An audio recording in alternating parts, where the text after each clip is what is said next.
Hey folks, I'm Alex Dowd. And I'm Katie Rife. This week marks the 20th anniversary of The Fast and the Furious. It also brings the unlikely ninth entry in the long-running series the movie spawned, F9. How did a modest Hollywood street racing thriller give birth to one of the biggest, wackiest franchises in modern moviedom? We'll talk about that and more on this very special, nitro-infused, family-centric episode of the show. Welcome to Film Club.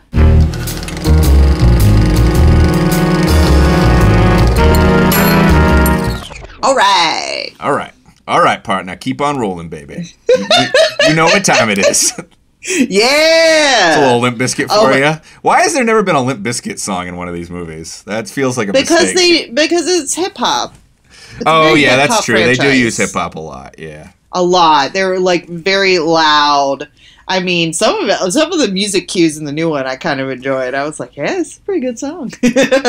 Excuse me, Katie. Limp Bizkit has, in fact, collaborated with rappers before, such as on their 1999 hit, In Together Now. All right, whatever. I mean, talking about Limp Bizkit, and we're talking about all things boneheaded this week because we're talking about the Fast and the Furious franchise. These movies make me giggle. I think this is something I have brought up on the show before, but just like the performance of hyper-masculinity like you see in these movies, like it just makes me laugh. I just think it's so funny when like dudes in, those tank tops with big burly dudes with big shiny arms, bald heads, or like, kind of grunting in each other's faces. It just fills me with the giggles. I can't help it. Yeah, that's something that, we're going to be talking today a lot about how the Fast and the Furious franchise has evolved over the years. Mm-hmm. But one constant that's been there since the start is a lot of macho grandstanding.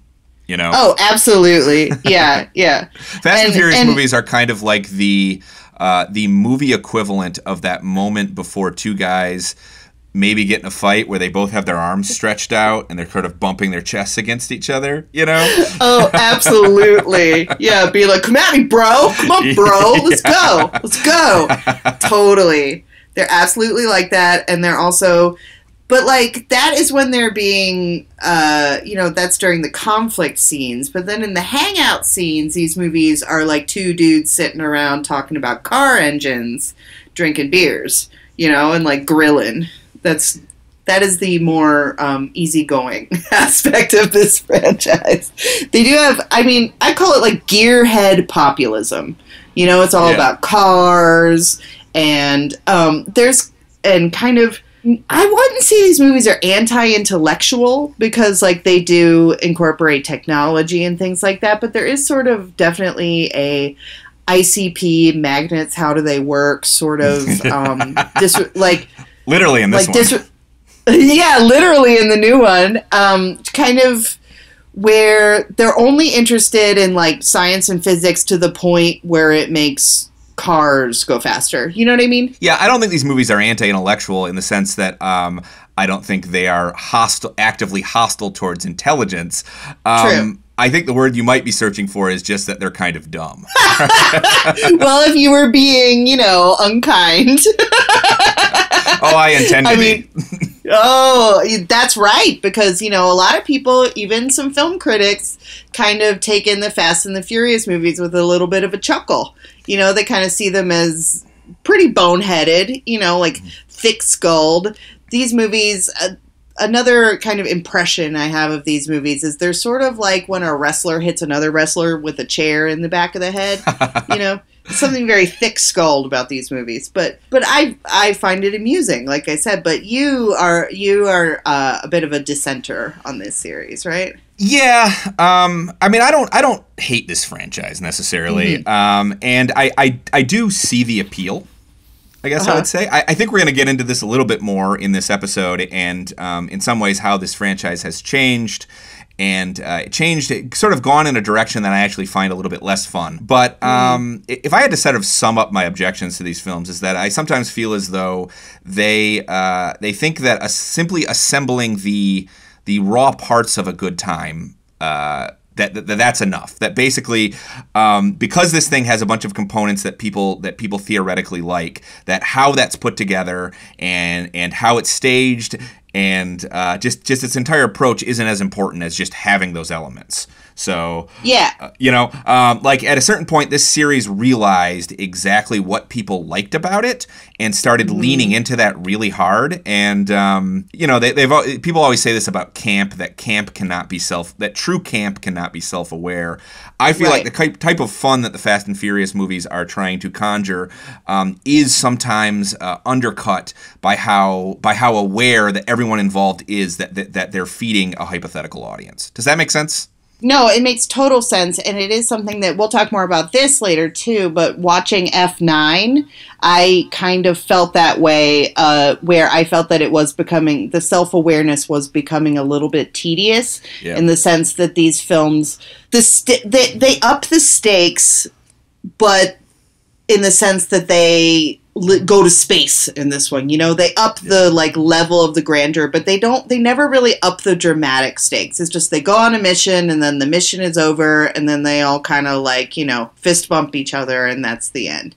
And that can get a little bit tedious when it gets really, I think at this point the franchise is so stuffed with internal mythology that it's starting to drag it down a little bit. It's starting to get a little bit tedious because there's just so many characters to introduce and explain who they are. Yeah, well, I will say one of my favorite things about it is how convoluted the chronology is of these films. Because, it's so convoluted, dude! It's really convoluted because, for a long time, the thing about the Fast and Furious is that characters can die in Fast and Furious and they will find ways to bring them back. Completely improbable, ridiculous ways to bring them back. It's almost, these movies are very much an extended soap opera. They're like maybe a car opera is the word for them. I don't know.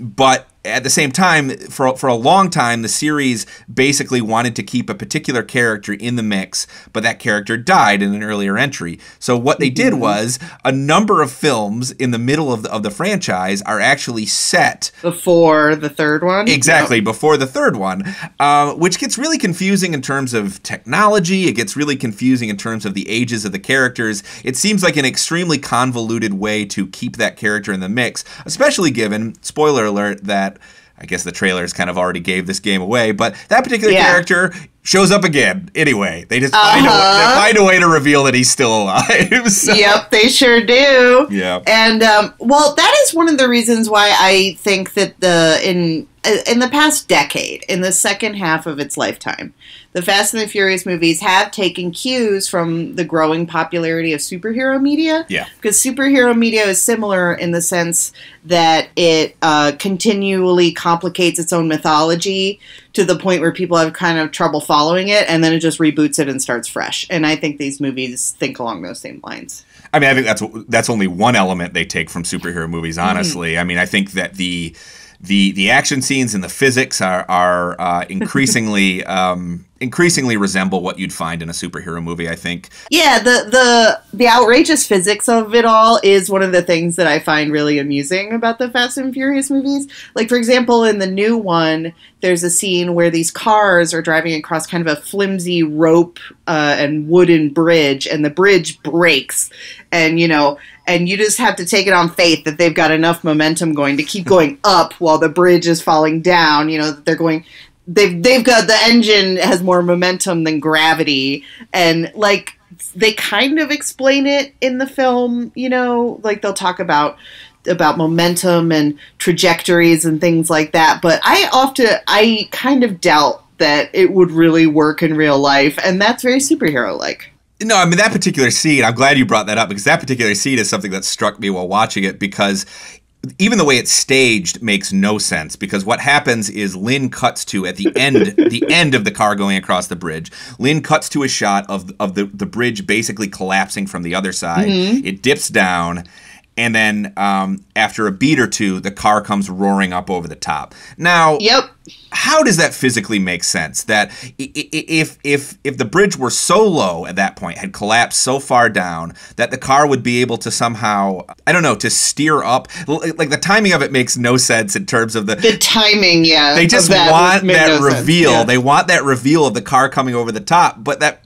physically, that's totally impossible, Yeah, if there was no gravity, like maybe on the moon that would work if the gravity was much lower, because a car's heavy also, so it would get pulled down. It makes sense. Yeah.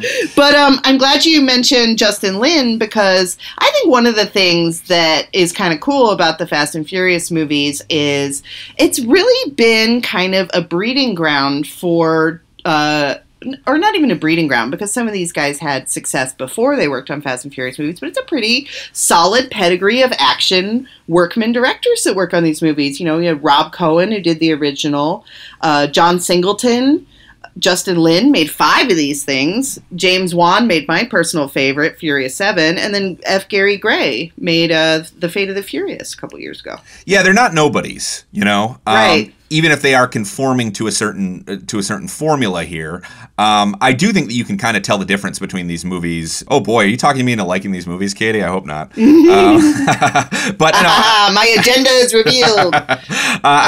I do think that there is some difference in the way that they play based on who's behind the camera. And I think that, I mean, maybe that takes watching these films with an eye towards that particular aspect of it, towards the filmmaking itself. But I think that Lin's direction is a lot different than, say, Wan's direction. Right. Yes. Definitely. Well, you know, you talking about noticing the differences, that reminds me of a lot of people, I mean, this is just anecdotal, but a lot of people I know like to watch these movies in marathons. Mm-hmm. They will, like, every time a new one comes out, they'll sit and watch all of them all the way through. And then one friend of mine was doing something that was just very chaotic. Shout out to Pilot on Twitter. They were saying that they put all the movies into a hat and pulled them out and watched them in whatever order they pulled out of the hat, which had to have been incredibly confusing. Like you said, it messes with the timeline, with all these characters coming in and out, characters die and come back. And yeah, just the mythology of it is so convoluted that I mean, you would just have to let that completely wash over. It's like already convoluted, so you have to, yeah. I mean, I honestly think with the Fast and Furious movies, getting too hung up on the specifics of these plots, even as one leads to another, is that way lies madness, I think, honestly. I think so too, honestly. Like, they are movies for, you know, people talking about turning off your brain. I think that is a good way to appreciate these films, because really, in a lot of ways, they're about stunts, and they're about action sequences, and they're about cars doing cool shit. I mentioned that my favorite is Furious 7, and that one of the reasons for that is it has my absolute favorite Fast and the Furious stunt, where a car parachutes off of a plane. You know, the car drives out of a plane, parachute goes, and then it hits the ground driving. That is just... Speaking of physics. But I'm glad you brought that one up too, though, because that scene in particular, for me, kind of underlines one of the things that I don't love about this franchise. Really? Which is that the way that particular sequence is shot, it's not always entirely clear, I think, watching it, that because they made a big deal about that sequence in the film, that they were really dropping cars out of a plane. And it was like that was like one of the big headlines on that particular on that entry in the series, was that we are really doing this. We're really dropping cars out of a plane with parachutes. But the way that sequence is shot, I don't necessarily. There's not necessarily proof watching it. If you didn't know that and you watched it, you wouldn't necessarily know that was true. It's not like the Mission Impossible films, where you'll have sequences shot, like a comparable sequence where Cruise is hanging from the side of an airplane at the beginning of the 5th entry in the series, and it's shot in such a way to emphasize the fact that, yes, he is definitely hanging from that airplane. Well, not everyone's as reckless as Tom Cruise. That's true. But to me, what that moment suggests to me is that sometimes just the idea of what it's doing, it's like, in this movie we're going to drop cars out of an airplane, is more important than how that moment is staged. And I see that in a lot of the films in the series, where there are a lot of great or wild or crazy ideas conceptually with what they're doing, but not all of them are staged in a way that I think actually is particularly satisfying, if that makes sense. I will take that point, because that's a lot of how I felt about F9. Yeah. Was that a lot of it it promised something really, really wild, and then you'd watch the scene and be like, oh. And I wasn't sure if that was simply because there's 9 of these things, and the new one is 2 hours and 24 minutes long. That's a lot of, macho bluster and rubber hitting the road. Yeah, I mean, you mentioned the running time, and that's why I don't understand how people are able to really marathon this whole series. Mm-hmm. I did it back when the 7th one came out. I watched all 7 in one sitting, and I would not call that I don't think that's the proper way to watch these movies, because I think by the end you're just exhausted by them. And the thing about it is that the running time's been creeping up a lot over the last few. I think it sort of corresponds with this series, with what I was talking about earlier, with this series sort of figuring out that the muchness, the extraness, one might say, of Fast and Furious is what a lot of people like about them. So suddenly we're getting 2.5-hour movies, and I mean, you know me, I'm not one who, I do not subscribe at all to the feeling that all movies should be 90 minutes. Right, yeah. But I do subscribe to the feeling that maybe some movies should be shorter than 2.5 hours, and I kind of feel like maybe the Fast and Furious movies should be. Don't overstuff it just to overstuff it, right? Yeah. Well, but you're right though that they really do have to. Besides the action sequences, which again sort of escalate as the series goes on, they're constantly trying to top the last one in the series. Beyond that, I mean, it's an enormous cast of characters at this point. The series started with basically just the relationship between 2 guys. And as it progressed from there, we just started adding. It's very. I mean, another way that the series is very, I think, indebted to superhero cinema of the last couple decades is that it's been kind of taking the Avengers route over the last few years of, we have built this franchise with a bunch of different characters who show up in different movies. We are going to kind of build a super team from those characters, right? Absolutely. And the characters come and go and their relationships shift over time. But however, in contrast to one major superhero franchise in particular, the one that birthed the Avengers, no one had to nudge the Fast and the Furious series to engage in diverse casting. That's baked into the franchise from the beginning. And that's something that I've always kind of enjoyed about these films, is that, before representation became an industry buzzword, before Black Panther shattered a lot of myths about what audiences would go see or not go see, the Fast and the Furious movies always have had very diverse casts, and no one had to, I think largely because of the character of Letty, played by Michelle Rodriguez, they've never had to, they don't make a huge deal out of giving equal stunt time to some of the female characters, and the way that it sort of organically works that into kind of a very hyper masculine franchise. I've always sort of enjoyed that about these films. No, I agree completely, and honestly, a lot of Fast and Furious feels kind of calculated to me, which is something I was kind of getting at, which is that a lot of what it's doing is responding to what it thinks people love about these movies and just giving more and more and more of that.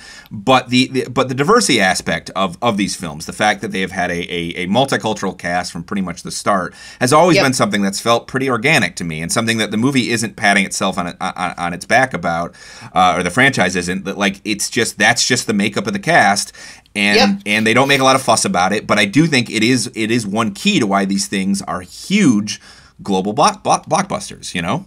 Oh, I think so, definitely. I mean, sometimes when you're watching a Hollywood blockbuster, you can tell when maybe they inserted a famous Chinese actor into the film to try to gin up the Chinese box office. But, I mean, the Fast and the Furious movies are set in Tokyo, and they had Tokyo Drift, and so that's incorporating Japanese car culture. Asia's not a monolith that way, but the incorporation of characters like Han is very natural. Oh yeah, big time. It never feels like this franchise is trying to meet some sort of quota, And I admire that about it, and I honestly think that the camaraderie in these films between its large, I guess I should say, among its large cast of characters, is one of the more endearing things about it. Yeah, absolutely, and it was something they do definitely emphasize very loudly, is the theme of family in these movies. They're all about family, which, when you really boil down what that means, I think it just means loyalty, right? Yeah. Like, it just means, like, they'll ride out into battle for a guy they worked with 3 movies ago, and it's just... Yeah, F9 revolves around them launching a rescue mission for a character who... He's basically the Q of the Fast and Furious world, and yes, he is. I got no impression over the previous entries that anyone in this franchise was particularly close with that character. No, they would bicker over beer types because, this guy, Mr. Nobody, played by Kurt Russell, would always bicker with Vin Diesel about Corona versus Heineken, But the movie counts on its audience understanding that language of loyalty, understanding that without having to explain it, without somebody actually being like, why are we sticking our neck out for this character? The movie has established over the course of its many entries at this point, it's 9 entries, that, you go to bat for your professional and personal partners in life, and no more explanation is required. No, really, no more explanation is required because something, if I was to critique this franchise, I would say that sometimes the motivation for why, these adventures are happening is a little slim. Yeah. And I think that often has to do with that unspoken underlying assumption that you're talking about, where you do this because loyalty is an understood virtue among the audience, among the characters, among everybody. And there's moments in F9, too, where somebody will be like, why are we going to go do this crazy thing? And then another character will say, that's who we are. And that's nothing more needs to be said, which is a weakness, narratively. But it's also part of the sort of goofball charm of this franchise, I think. I think it's also understanding what the audience expectations are and understanding that I don't feel like many fans of this movie are going to be bent out of shape about the fact that we don't get clearer motivations for these characters as to why they agree to take on a new mission or something. It just sort of comes with the territory that we're going to accept that family is their motivation. Yeah, you travel to South America and ride through a field with a bunch of landmines and, blow up a bunch of Jeeps because family. Just family. That's all it needs to be said. Totally. And, let's trace the evolution of the Fast and Furious franchise over the past 20 years, because as we're recording this, it is Tuesday, June 22nd. It is actually the 20th anniversary of Fast and Furious today. So the first movie is a pretty straightforward, like you were saying, combination, car movie, heist movie, just sort of an action thriller. It's a Point Break ripoff, right? In a way, yeah. It's basically just Point Break, but with cars, with street racing, yeah. Yeah, exactly. And that one stars Paul Walker, so he's kind of our entry point into the franchise, and he's playing this undercover LAPD officer who gets in with Dom, Vin Diesel, and Letty and their gang because they are suspected of, being professional thieves as well as notorious underground street racers. But the thing is, you establish that family theme right up front because at the end of the movie, once he gets in with that gang, he puts his career on the line by letting them go. Katie, let's not gloss over a very important 2001 detail of this film. Okay. Which is that the thing that the gang is stealing are DVD players. Yep, that's right. That's right. So yeah, love that. Definitely very 2001. Yeah, this movie is definitely a time capsule. A lot of the fashions too, and they'll have these kind of underground street racing parties where there'll be some kids under a bridge with some flaming barrels, and just like the fashions and the music. A lot of frosted tips as well. There's a lot of frosted tips in this movie. So oh my god, dude, there are so many frosted tips in that movie. Yeah, it's such a time capsule. Absolutely. Can I say I actually like the first one more than a lot of other entries in the series, and it certainly isn't going to deliver the way that the later entries do in terms of like pure spectacle. Like you know, the later entries are now just like, we spent $200 million on this set piece or something. And they're roller coaster rides. Total roller coaster rides. And total special effects showcases. The original is very stripped down. It does not have a big sense of humor about itself, which I actually sort of appreciate. I find some of the unintentional humor of this franchise more satisfying than the actual wisecracks. This one is very serious about itself, and it also basically plays like a movie that has no knowledge that it might inspire a franchise. You know? I know. Yeah, it doesn't have that ambition towards myth making that you sometimes see in the first film in an intended franchise. It's like a programmer, basically. Yes. They were basically like, if we can get $40 million out of this at the box office, that'll do, you know? And that'll do. Right. So the fact that it became a hit and spawned a franchise, there's no suggestion in the film itself that this is something that could actually sustain 9 movies, which I just find so charming about it. I find a franchise that's gotten as big as this, it's really fun to go back to that first entry and see how low stakes so much of it is. Mm-hmm. Absolutely.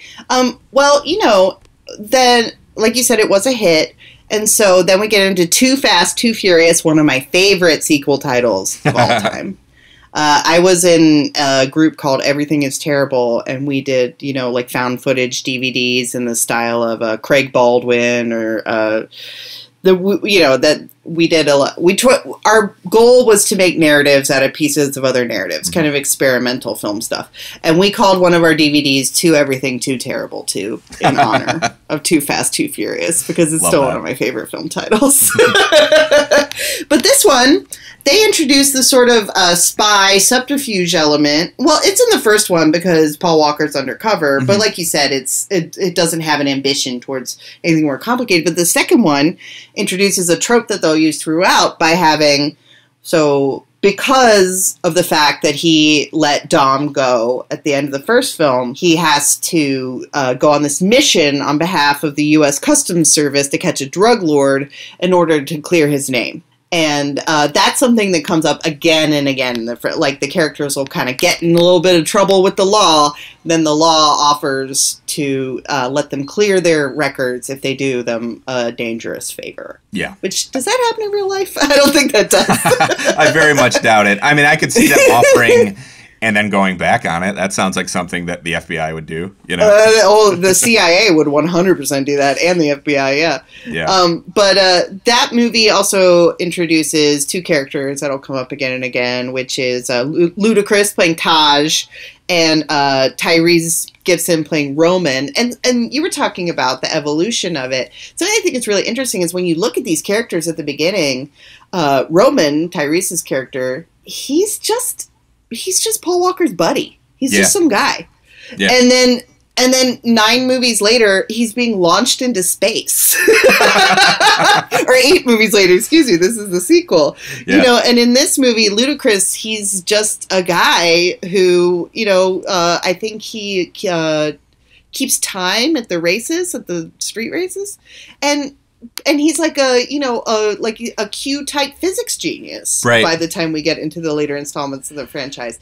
There's something really interesting to me about the idea of taking what are in the first couple of films just these really regular dudes, and turning them into superheroes. And the movie the new one even comments on that a little bit, in a way that I found kind of lame, honestly. A little bit of the there's a lot of self-conscious lamp shading about how these characters are basically invincible, and them speculating about that, and I don't know. I found that a little too again self-satisfied, as I do about a lot of the later entries. The second one is not a great film, but it's not as good as the first one. I don't think it's not, and I think it feels a lot like, again, any notion that this was going to be a franchise this movie feels like, because Vin Diesel is not in the second entry at all. I believe it's the only film that he doesn't at least have one scene in. So it very much feels like the franchise's attempt to keep this thing going with Paul Walker, and maybe get one or two more entries out of it or something. You know, it's very much an old school sequel in the sense that it's like, well, we'll give you a little bit more about what you liked, but we don't have all the components that we used to have, and here's some new characters. I'm sort of delighted that two of the more popular characters in the franchise were pulled out of this film, because it makes sure that even those who feel that Too Fast, Too Furious is the low point in the franchise, and I do think that's a kind of popular opinion, even those people have to look at this and go, well, shit, it's part of the architecture of the whole franchise, you know? Yeah, it is. It is. But, you know, the third one, Vin Diesel's barely in the third one, Fast and the Furious Tokyo Drift, which was 2006, a few years later. That one, the behind-the-scenes story of that one is, you know, they hadn't fully coalesced it into an expanded universe superhero type franchise yet, because they were having trouble getting some of the actors from the first two films to come back for the third one. So they said, fuck it. We'll do an unrelated adventure like you see in horror movies sometimes, where they'll take an unrelated script, add a scene with a character from the franchise, and call it a sequel. Yep. It's one of those. Yeah, the third one to me feels like them basically attempting to relaunch the franchise with the name, but without any of the stars, to basically take it in, to basically be like, people still recognize Fast and the Furious. Can we get some more juice out of this thing? We don't really have anyone who was involved with those earlier films, but we still do have that brand. So it sort of plays like a spin-off almost. It's like here's a character, although I guess for a character you've never met before, it really is just like, here's another corner of the Fast and Furious world. Right, yeah, and in a lot of ways it does kind of feel like you know, a B-movie sequel, in the way that this movie isn't necessarily built around a character. Like you're saying, it does introduce a new character, Han, who became very, very popular. It's one of the more popular characters in the franchise now. But the film is based on a car trick, on drifting. You know, like that's what they built the film around, rather than building it around like an unresolved plot point or a popular character or anything like that. And I tried to look up what drifting is. I'm not really a car person, but from what I can tell, it's when you're leaning into a turn, when you keep leaning into a turn longer than you need to get the car to go in that direction, and then the car ends up kind of spinning in circles and doing cool angles and stuff like that. That's as far as I can understand what drifting is. I'm not a car person. I think it is. I think it's a way to take corners tightly by sliding the car. Basically, you're kind of making a lateral move with the car. So it's not so much circular as you're almost just sliding it sideways. Right. Yeah. That's a better way to explain. I'm a functional driver. Like I know how to drive. No, I'm not a gearhead either, and I couldn't explain the physics of that, and I certainly could never pull off a drift. I can't even pull off a drift in Mario Kart, for God's sakes. They're cool looking, though. They're very cool looking, and the movie gets a lot of mileage out of just seeing cars do that. I think largely practically, I might add, too. Another thing about this franchise is it went from mostly low-stakes stunt driving to very big CGI embedded sequences where the cars are doing impossible things. Can I mention, too, something that, just to go back a little bit to the first film, we'll keep moving through the franchise, but I just want to say something about the first film, is that one thing I like about it is that it genuinely seems dangerous what they're doing, even though what they're doing is a lot less elaborate and theoretically less dangerous. I mean, in the later entries, you'll see them make these giant leaps off of canyons. Characters are thrown through the air and then caught across entire highways. In the first one, though, it's mostly just characters like driving recklessly. Occasionally, there's a move that felt very exciting in the first one that now seems so quaint, but where somebody drives a sports car underneath a semi, and it was like, oh, holy shit. Like basically just goes sideways straight underneath the semi. And in 2001, I feel like I'm an old man talking about, like, you know, we had to walk up 5 miles to get to school when I was young.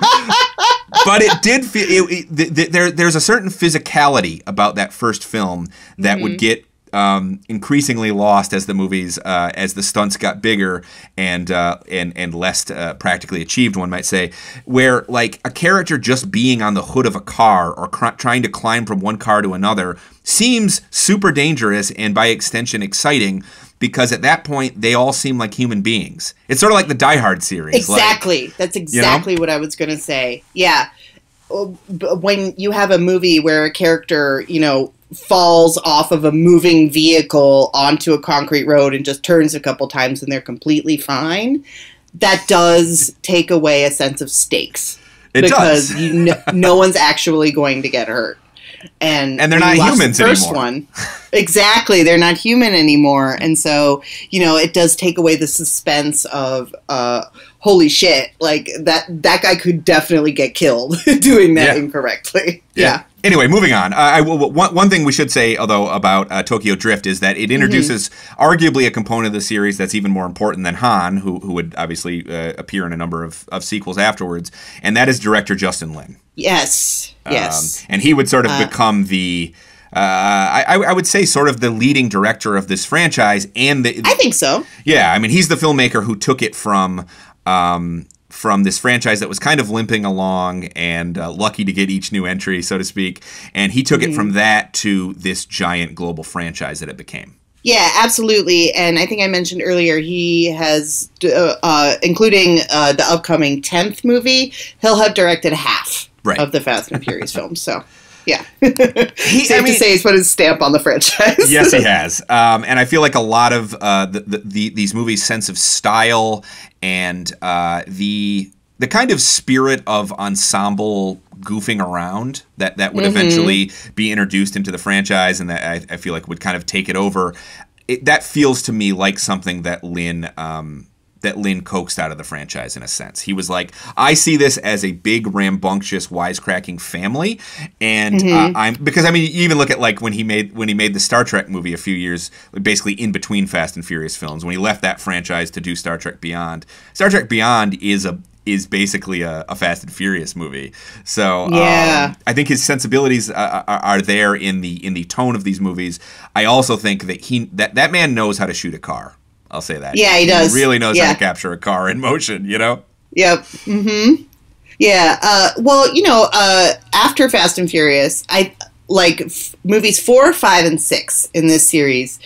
To me, is when we were talking about the first movie isn't self-aware about becoming a mega global franchise. I think the fourth one is when the studios started deliberately fashioning the films in that mold, taking them away from the car stunts towards more of a spy movie kind of model. Yeah, I mean, the fourth one is the first one where street racing really is not a big part of it at all. Exactly. Like it basically, it's the franchise realizing that people are not coming back to this for that particular element. They really don't care that much about the underground street racing circuit. It's about these personalities, and it's about the stunts. And they start to escalate from there, where suddenly these guys who are criminals are sometimes working with the U.S. government, and suddenly the stakes are getting a lot bigger. It's not simply we're going to catch some criminal who's racing around or selling drugs or something in Miami. Right, or stealing DVD players. Yeah. I mean, they're essentially saving the world at a certain point, Oh, yeah, definitely. And over time, I was talking earlier about their motivations as to why they get into these adventures. The villains' motivations are pretty generic, too, in a lot of these films. They want to steal a thing that's gonna make force the world to sit up and pay attention to them, and like what the thing is and how that's going to happen and that kind of stuff. It also doesn't hold up very well to a lot of questions. Yeah. I will say something that is introduced in those middle movies, though, is the idea that any adversary, if he's played by the right, if he or she is played by the right actor, could eventually be a teammate as well. Oh, absolutely. Well, that's another thing that's kind of been in the series since the beginning. That's what happens in the first film. That's true. That goes back to the roots, is that really these two guys, this undercover cop and this criminal, they're not so different after all. and eventually they will be united in a uneasy brotherhood.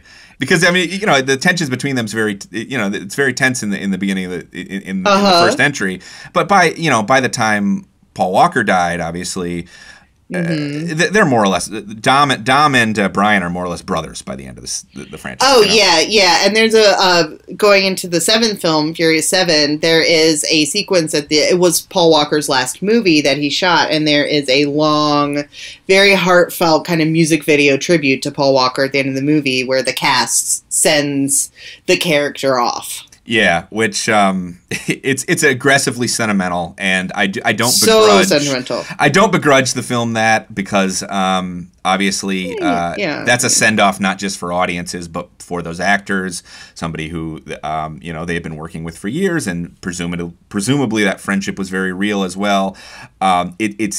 It's an incredibly sentimental note in which to end a movie. That absolutely it is. Yeah. But that kind of fits the tone of the franchise, though. It does, because again, the whole theme of family. If a member of the family dies, you got to send them off in style, right? Yeah. And also, these movies are. They do have a lot of wisecracking, and they have become self-aware in some of the later franchises, but there is also sort of an unabashed, I don't want to say earnestness, but these movies are not too cool for anything, I don't think. No, they're very sincere in some ways, and they're very sentimental. Sincere, yeah. They're very sentimental in a lot of ways. And Diesel, for all his tough guy posturing, I think sees Dom as a character, and I guarantee Diesel had. I mean, it's been well reported how much Diesel has helped shape this franchise. He has found a way to make it so that Dom is always dealing with some degree of personal melodramatic conflict in his life as well. He's not just absolutely. He is not Ethan Hunt. He is not James Bond. He is a guy who is always grappling with some personal problems in his life, Yeah, right, exactly. He's not your super spy who has no family, no friends. Right. It's not like that. That does set him apart from other some other sort of super spy characters. But it's funny, you're talking about Vin Diesel being the one setting it, so that makes me kind of laugh, because one of the big conflicts in a couple of these movies is women fighting over him. I know. I mean, you can see often throughout these films how these movies are a bit of a vanity project for Vin Diesel at a certain point. I mean, one of the most ridiculous things. So the fourth movie brings Diesel back into the fold. Right. Brian and Dom reunited. I remember that a big deal was made out of that. The fourth one was almost like people were like, "Oh man, they're like bringing things back to basics with this one." But it really was like, but not really. Not really. It's a totally different approach and tone to the same characters. Yeah, it is. And the fourth one is the one where it starts to become an ensemble franchise in a lot of ways too, where suddenly we are drawing on characters who you've met in other entries, and it's becoming this big team deal. Yeah. They're a big family essentially. But in the fifth one thing that I find, Fast Five is my favorite of the franchise, and I'm certainly not alone in that. For me, that's the one that best balances the kind of practical, slightly lower to the ground stakes of the earlier movies with the kind of ludicrous, go for broke, let's have fun feeling of the later ones. I think it kind of perfectly hits that balance before tilting into pure excess as the series goes on. The fifth one, though, is the one where they introduce The Rock into the franchise, and it's the most improbable thing in this whole franchise is not what those cars do. It's that Vin Diesel could beat up The Rock. Well, this brings me to behind the scenes conflict on the Fast and the Furious that we've gotten a lot of merriment out of this at the AV Club over the years, and that is the Vin Diesel, Dwayne The Rock Johnson feud. So it started, we called it Candy Ass Gate because it started to where The Rock went on social media and implied that one of his co-stars on these films was a candy ass. And so over the years, people have tried to sniff out who the candy ass was, and there have been different suspects and everything. And eventually we found out that it was Vin Diesel who The Rock was calling a candy ass. And, there is and this makes sense to me because those two guys come at these movies, and then there's Jason Statham also, who appears in these movies as sort of a side character. He's one of the many, government espionage bad guy type of characters in the films. So those three all come to the franchise with their action hero egos. Yeah. And there was, you can look it up. It's a story from 2019 from the Wall Street Journal called "Fast and Furious Stars Complicated Demand. I Never Want to Lose a Fight." Right. So both of these guys see themselves as the hero in the franchise, and so their egos would butt heads. And it is true that at one point, Vin Diesel, when they were rehearsing some of the films, this was for Furious 7, Vin Diesel proposed that they come up with a point system to where, like, if one guy lands a blow on another guy, that's 1 point. If a guy throws another guy to the ground, that's 1 point. If he throws him through a window, that's 2 points. And proposed that the fight coordinator's goal should be that they should have the same score at the end of the fight. It's like when you're a kid and your mom needs to make sure that everyone gets the same number of Christmas presents so no one feels slighted. It's like the action movie version of that. That is the core of these two guys' beef with one another. But it's reflected in the movies, don't you think? I mean, like... Oh, yeah. You talked about one of the things you find so enjoyable about these movies, which is this very, like... chest puffed out, like braggadocio, men trying to out-tough each other. That is built into the fabric of the series because the stars themselves were going through that, Yeah, absolutely. Yeah, when they're doing their "come at me, bro" thing, there's some reality to that. That is one of the more grounded parts of the later entries in the franchise, I think. For sure. And I mean, it got so intense between them that they eventually had to.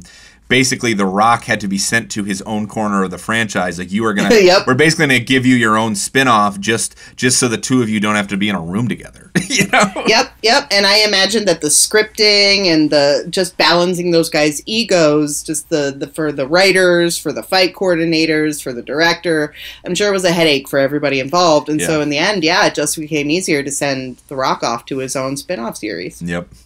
We should say too about 5 and 6, both directed by Justin Lin. The last two until he came back with 9. Both those films, I think, sort of upped the ante on terms of the scale of the mayhem that we're going to see. In the 5th one, there's this whole sequence where they're basically just tearing up this whole neighborhood, driving through it. I don't think that any scene in the franchise up to that point had been quite as destructive. And then the movie ends with them dragging the safe through the streets, basically. Yeah. And 6 gets even bigger. There's a sequence with that people like to kind of affectionately mock, where there's a endless runway. Basically, the end of the movie is set on a runway, and it just seems to just keep going, Yeah. But never fully taking flight, right? Yeah. And 6 has the immortal line, guys, they got a tank. Tanks are just part of the motorcade at this point. That's the thing, and that's the escalation of this series, which is you introduce a tank, so you have to go bigger from there. And now characters, I mean, there are jets, there are submarines. 6 basically turned this franchise into an arms race, and it's still going. Yeah. Do you think 6 or 7 was when these movies became a full-out superhero franchise? I think it's 7, honestly. I mean, because I think so too. Some of those aspects are in 6. Obviously, I mean, that whole Avengers team building aspect we talked about earlier is there. And there's a set piece in 6 where Letty gets thrown through the air over, like, from one highway to another, and Dom catches her. Pretty superhero-y at that point. Absolutely, you know? But 7 leans into that hard, and 7 is the one where, like, you can almost feel James Wan and the screenwriters basically thinking about ways. You can see them actively thinking about how they're going to top the spectacle. And I honestly am not sure. Even as the two afterwards have in some ways upped the ante, I'm not sure they've quite matched the 7th one in terms of the pure excess of the action. I mean, the 7th one you already talked about. a sequence in the set. We both already talked about the sequence where where cars are basically dropped out of a plane. There is also a scene in the seventh one where a car drives from one skyscraper into another. That's right. In Dubai, right? Yeah, in Dubai, yeah. Yeah, those famous giant skyscrapers in Dubai. That's right. Oh my god. Yeah, I think that the seventh is kind of the height of the series in terms of the giddiness. The word I would use is the giddiness of the excess, where you're just like, woohoo, just going on a serious ride on the film. I think that the 8th and the 9th weren't quite able to get on the 7th's level in terms of just pure giddiness. They're a little more tired, I think. Mm-hmm. You can kind of feel the sweat a little bit more in 8 and 9. And 8 and 9 also, I will say, ramp up the melodrama to almost like movie hijacking levels. You know, totally. like the 8th film becomes about. Dom has a kid he doesn't know about, and we've got to deal with that for a long time. And the 9th one has a full, probably half hour of flashbacks setting up the fact that Dom has basically an elaborate retcon for the series, that Dom has this brother he's never mentioned before. Never once mentioned. And his sister has been part of the franchise since the first movie, and they have never once acknowledged that there's another sibling. Never once.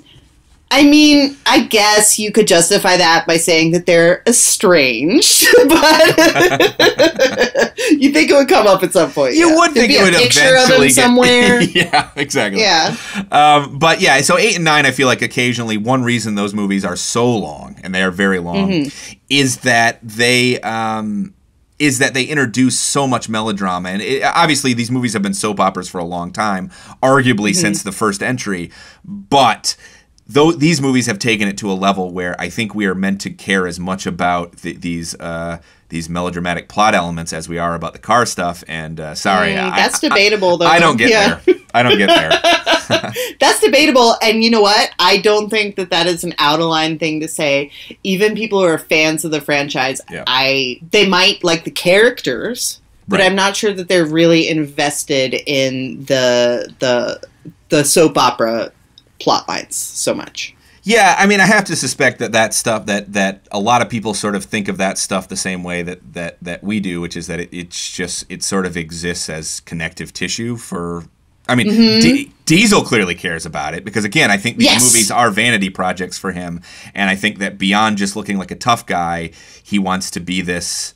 There's almost this paternal aspect about him that he is like the father of the group or something, you know? No, absolutely, there is. You know, I mean, now literally the character has a child, a son, and so that comes into it. And the way that they portray his relationship with his siblings in the 9th movie, it does seem that he was kind of the sibling who was tasked with taking care of everybody else. You know, he was the responsible child, is kind of the impression you get in the flashbacks even. And you know me, I love a star text. That's one of my favorite things, is looking for connections between a movie star and the character they're playing. And I would be willing to believe that Vin Diesel sees himself as burdened by the responsibility of keeping his big, fast, and furious family together.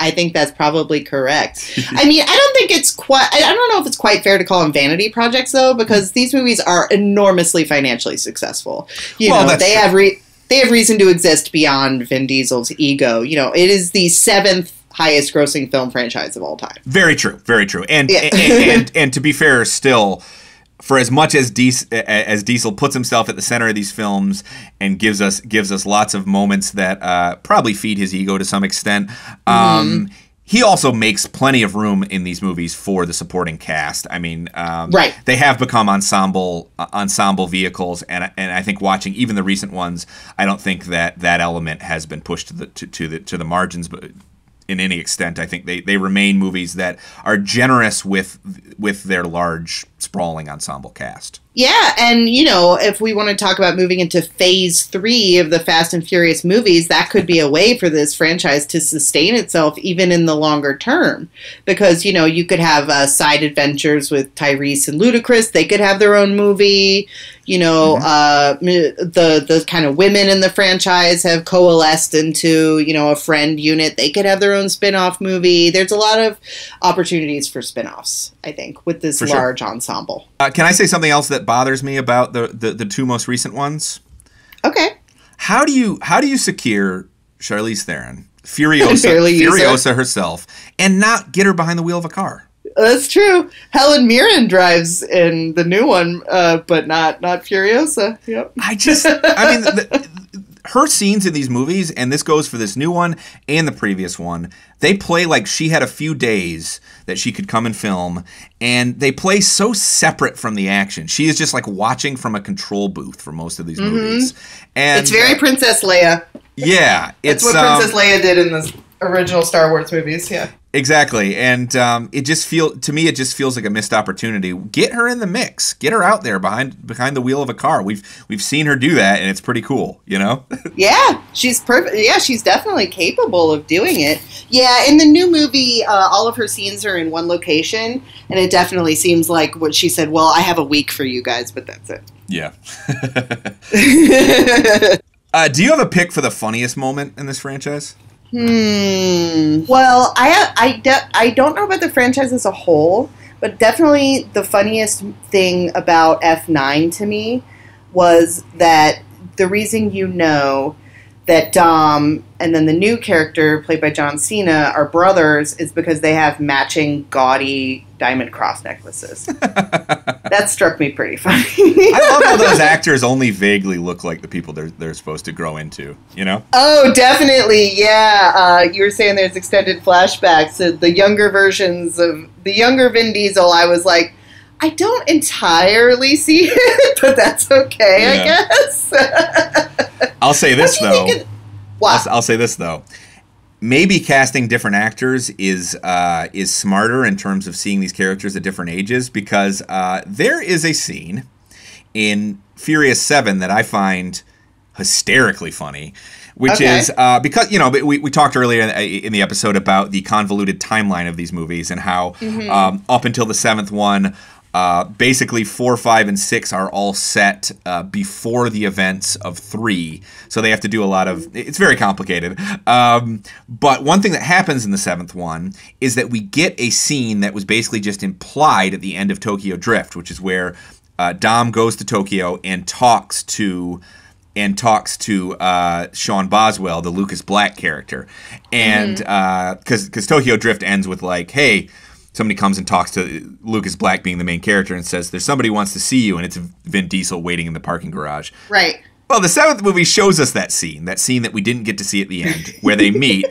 And Lucas Black, it was already too old to play a teenager in Tokyo Drift. He was already in his late 20s. He is much older in 7. So you have this man with a very receded hairline, for example, who looks very much like he's in his late 30s, and he is playing a guy who is supposed to be, 18 years old? Yeah. Oh, it's quite a bit of time did pass between these two movies, yeah. I barely recognized him in the new one. Oh, yeah. Well, I barely recognized he's older now, He doesn't look the same. Tokyo Drift was 2006, Yeah. Yeah. So overall, what was your impression of F9? There were some points of it where I, kind of silently put my hands up in the air like I was riding a roller coaster. But I felt that the movie kind of teased more ludicrousness than it actually contained. Yeah, I would agree with that. I think part of that is the fact that it is so obsessed with this family melodrama aspect of it,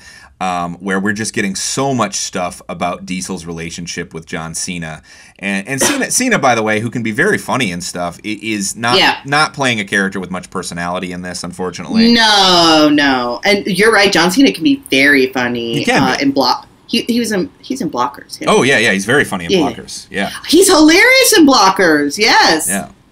Just making sure he was the right wrestler. Oh yeah. Well, so Cena is clearly the movie's replacement for The Rock in a sense. Like, we'll bring in another fucking giant former wrestler who now has a movie career and can be funny. Sort of when he needs to be, but the movie doesn't give him a whole lot to do as an actor in these films. No. These movies often are actually pretty solid they can be pretty solid platforms for the comedic banter of the various players.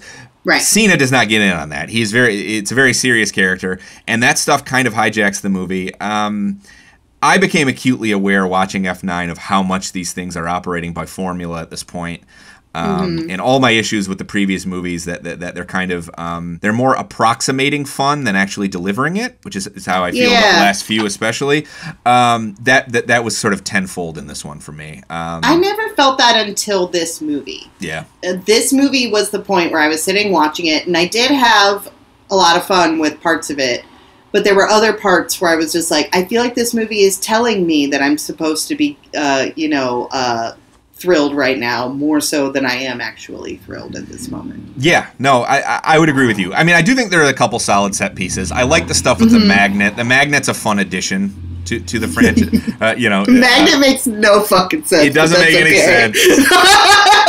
But it's a fun idea, I mean, because it is a fun idea. They have to keep upping the ante in these films, and I feel like in this one they're like, well, what can we do that we haven't done already? Oh, right, a magnet, So you get scenes where vehicles are basically pulling a whole bunch of cars at them, just like cars just being thrown at this truck, essentially. Yeah. So I enjoyed that stuff, and I think you and I might disagree about the. I guess you kind of already said what it is. I sort of feel like we should tiptoe around it a little bit, even though it's been so wildly teased. The fact that this movie goes where no Fast and Furious movie has gone before. So oh yes, yes, I outright said it. They go to space. All I'll say about it is that I was charmed. I found that element simultaneously very funny. The sight of a car basically floating through space, I found very funny, and that was That was intentionally funny. I think that was intentional humor. I think that so. Whole sequence, very self-aware in that respect. But the particular characters they send into space have a conversation about it that I actually found modestly moving in its own way. Just those characters acknowledging the unlikelihood of them being there and the fact that no one would believe that they're there. I think I like that part too. It's kind of affecting in its own way, And well, I'm gonna disagree with you on one point. One of those characters has a running kind of meta through line in the movie where he's starting to suspect that he's wondering why they keep getting so lucky over and over and over again. And I kind of laughed. I thought that was amusing. I thought that the sort of slight gesture towards the idea that these characters might be living in a sort of action-packed Truman Show was kind of hilarious. You enjoyed that aspect. Okay. Yeah, I enjoyed that aspect of the film. I mean, the writing in this film is... I kept thinking, what a helpful movie. If it shows you something, you don't know what it is, some character is going to go, what the hell is that 15 seconds later? So helpful. So, I mean, obviously the way they laid it out was pretty blunt, but in terms of bits, I enjoyed that bit. There's one other thing I did enjoy in it. One particular set piece that I thought was pretty inspired because it comes up with an idea that is not that's not as obvious, that feels less intuitive than say we'll send them to space or we'll bring in a giant magnet, and that it's a member of the team actually doesn't know how to drive. Yeah, I enjoyed that bit too. I thought it was kind of funny, because often they are smashing up other cars in the course of their adventures, but she was smashing up other cars in the sense of like clipping them because she turned too tight. I thought exactly. Well, it's interesting to me that you have this power struggle at the center of these casts where actors like Vin Diesel and The Rock are fighting over who's the toughest, who's the most competent here, who would win in fights. When you have this robust supporting cast that isn't afraid sometimes to look silly or to look like they don't always, like the comic chemistry between Ludacris and Tyrese. In this movie, to me, it felt a little canned, but at the same time, I like those two so much, and I do too. They built a lot of goodwill. They really have. Because they're not perfect. They're not perfect. They are obviously comic relief, but they're also characters who are allowed to be flawed in a way that Dom is not. Yeah, absolutely. Yeah, right. They're the little brothers and Dom's the big brother. Exactly. And the little brother, can be a little bit goofier. I would 100% watch a spin-off film with those two characters. I would. I wonder if a little of them might go a long way, but I would still. I think both of them are very funny, and I think that they bring a lot of flavor to this franchise that it benefits from. Absolutely, yeah. As well, that it's like their comic relief. Vin Diesel's kind of po-faced responsibility. Car daddy. Car daddy, oh my god. Vin Diesel is car daddy. Loud hip-hop music, Corona, Michelle Rodriguez on a motorcycle. I mean, that is the formula for a Fast and Furious movie. And then a couple of A-list actors who are in there for 5 minutes. So, Katie, do you think fans are going to like this one? I think fans will like this one because it continues to give them everything they want. The danger with this one for fans, I think, is that it could be the equivalent of like eating too much ice cream and getting a stomachache. Yeah. I think people will enjoy it if for no other reason than it feels like an event that's going to get people out to the movies again. And I think people are going to enjoy seeing some of their old friends, even if this particular adventure shows a little bit of signs of fatigue. That's all we've got for you this week. F9 is in theaters everywhere now. Please be sure to rate, review, and subscribe to Film Club wherever you get your podcasts. This week's episode of Film Club was hosted by me, Alex Dowd, and by Katie Reif. It was produced and edited by Carl Blomberg. Our sound mixer and finishing editor is Zach Goldsboro, and our motion graphics designer is Julie Mullins. We're off next week, but we'll be back in 2 weeks with a brand new episode on Black Widow and the Marvel Cinematic Universe. Thanks, folks. Bye!